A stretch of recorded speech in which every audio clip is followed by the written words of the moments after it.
মেয়েরা হচ্ছে মা হবেন না আপনারা? তার আগে তো হচ্ছে নিজে মেয়ে ছিলেন, তারপরে বউ হবেন। আমি একটা জিনিস বলি, একটা ফর্মুলা, এই যে লাস্ট বেঞ্চ, একটা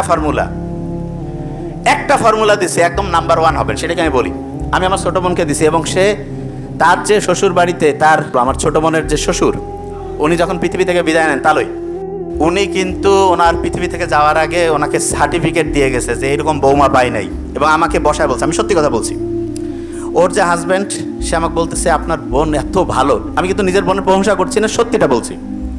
আমি জানি আমার বোন অতটা ভালো না, অন্তত আমার সাথে না। সে ভাইয়ের সাথে খোঁচর মোচর, আমি জানি, এটা আন্তরিকতা। তা ও কয় যে সারা দুনিয়ায় ভালো, ঠিক আছে, আমি এটা পছন্দ করি। আমি জানি ও সারা জীবন আমাকে ডিস্টার্ব দেয়, আমার ছোটো বোন, তাই এটা আমি এনজয় করি, কোনো সমস্যা নেই। ও আমার খুব বড় ক্রিটিক্স। যে কোনো প্রশ্ন দেখে কয় ভাই তুই কথা একটু স্মার্ট করি কবি, তুই এইভাবে কোষ কেন রে? আসলে আমি যখন ইমোশনাল হয়ে যাই, তখন দেখা যায় আমার রংপুরের নীলফামারী ডোমারের যে লোকাল ল্যাঙ্গুয়েজ, এটা অটোমেটিক চলে আসে এবং ন্যাচারাল। আমি যেটা সত্যি, আমি বাসা থেকে শুরু করে আমার ফ্যামিলি, আব্বা আম্মা, ভাই বোন, আমার ওয়াইফ, বাচ্চা, সবার ক্ষেত্রে, আমার অফিস স্টাফ যারা, সবাই জানে, মানে যেটা আমি বলতেছি একদম রিয়াল। মানে আমার স্পিচ থেকে শুরু করে যা কিছু সব ক্যামেরার সামনে যা ঠিক সেটাই একদম রিয়াল। এখানে এই যে লাস্ট বেঞ্চ, যে জিনিসটা বলতেছিলাম, তা আপনারা মেয়ে হিসাবে খুব অসাধারণ হবেন।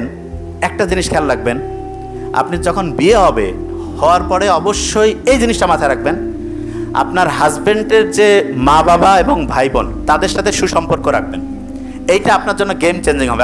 আমি আপনাকে বললাম, আপনার প্রথমে মনে হইতে পারে এটা লস, এটা ইনভেস্টমেন্ট, সত্যি কথা, এবং এটা আপনার জন্য লাইফ চেঞ্জিং হবে। যে জায়গায় আমি বলছি এটা অবশ্যই করবেন, পরিবারগুলো অসাধারণ হবে। যে জায়গায় বলছিলাম মেয়েরা কেন পাওয়ারফুল, আপনি কি জানেন আপনার যে সন্তানের বৈশিষ্ট্য, এর 90% মেয়েদের কাছ থেকে আসে। কত পার্সেন্ট?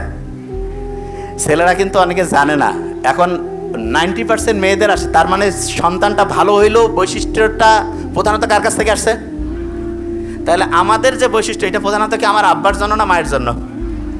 এই জন্য রত্নগর্ভা মা।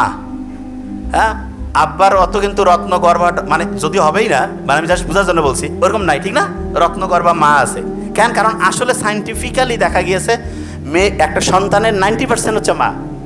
এবং নেপোলিয়নের ওই কথা জানেন তো আপনারা, যে শিক্ষিত মা দাও, শিক্ষিত জাতি দিব। কয় নাই কিন্তু শিক্ষিত আব্বা দাও, শিক্ষিত জাতি দিব। তার মানে মায়ের গুরুত্ব অন্যরকম।